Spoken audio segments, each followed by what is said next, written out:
Haló, šéfe. Dobrý deň, to som ja viem, že som vám mal nechať na stole niečo, ale ja som chcel práve o tom hovoriť, že chcel som, či sa nedá o niečom peknom, nie len o škandáloch. Nie, ja viem, prosím, do 24 hodín. Takže keď to zajtra nebude, dostanem pádáka, rozumiem. No určite to tam bude, áno, spoľahnite sa. Áno, ja som len chcel ešte jednu vec, že či...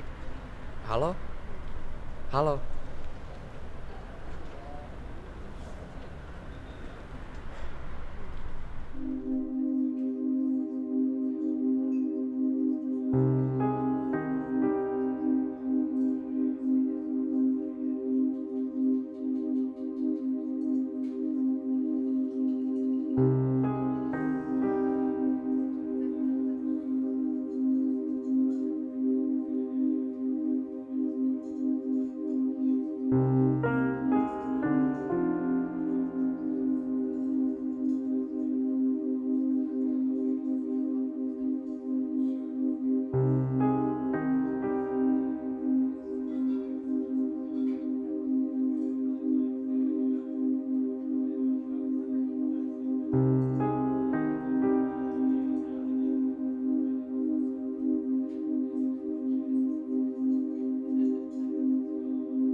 Bratislava, najväčšie mesto Slovenska, spája moderné trendy, vďaka ktorým sa stáva metropolou s bohatou historickou a kultúrnou tradíciou. Je miestom, kde sa udialo veľa milníkov. Jej status veľkého mesta vychádza už z dávnej minulosti, dôkazom je dominujúci hrad týčiaci sa nad mestom. Dobrý deň, moje meno je Ján Neradný a dnes budeme svedkami nehanebnej vandalskej činnosti. Pre niektorých moderné umenie, v očiach zákona však poškodzovanie a ničenie verejného alebo súkromného majetku. Vandalizmus, ktorý nemá hraníc. Takto by som aj nazval toto moderné umenie, ktoré môžete vidieť za mnou. Myslím si, že každopádne tento prejav umenia nie je prispôsobený na danú budovu. Graffiti sa objavili na hrade paradoxne hlavne vďaka lešeniu, ktoré ostalo na mieste neodstránené ešte pár dní po skončení jeho niekoľkoročnej rekonštrukcie, na ktorú sa zo štátneho rozpočtu vyčlenilo 126 miliónov eur. Bratislavský hrad však nie je jedinou poškvrnenou budovou po čerstvej oprave. Dom svätého Martina, ďalšia krásna kultúrna pamiatka, s ktorou vandali taktiež nemali zľutovanie. Ako môžete vidieť, vybrali si náboženský motív, ktorý svojim prevedením ostro kontrastuje so zvoleným umiestnením. Náboženská obec bezprostredne po tomto incidente vyjadrila hlboké rozhorčenie a okamžite začala s verejnou zbierkou na obnovu len prednedávnom dokončenej fasády kostola.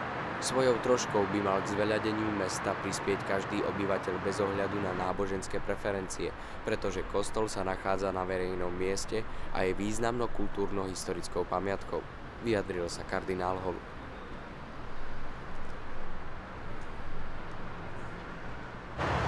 Vynaliezavosť bez hraníc. Takto by som asi nazval skupinu vandalov, ktorá si dovolila zohaviť ďalší symbol našej Bratislavy. Generálna prokuratúra. Kedysi hrdá budova Národnej banky, dnes je sídlom justície na Slovensku, čo značí, že páchatelia sú buď veľmi hlúpi alebo nadmieru vynaliezaví intelektuáli so zmyslom pre humor.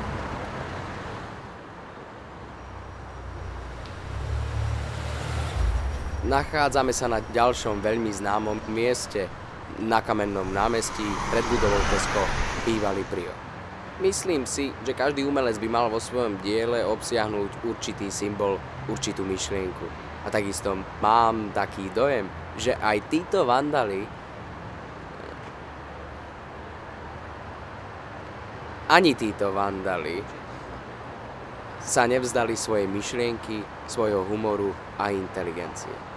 Dôkazom je ďalšia budova a ďalší grafit.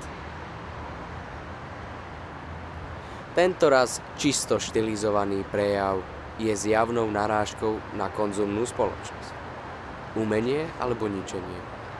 Každý si musí sám odpovedať na otázku, či má pre neho väčšiu hodnotu historická budova a kultúrna pamiatka, alebo štilizovaný odkaz, ktorý vyjadrujú zákonom pomenovaní vandali. Pre televíziu Papuča, Ján Neradný.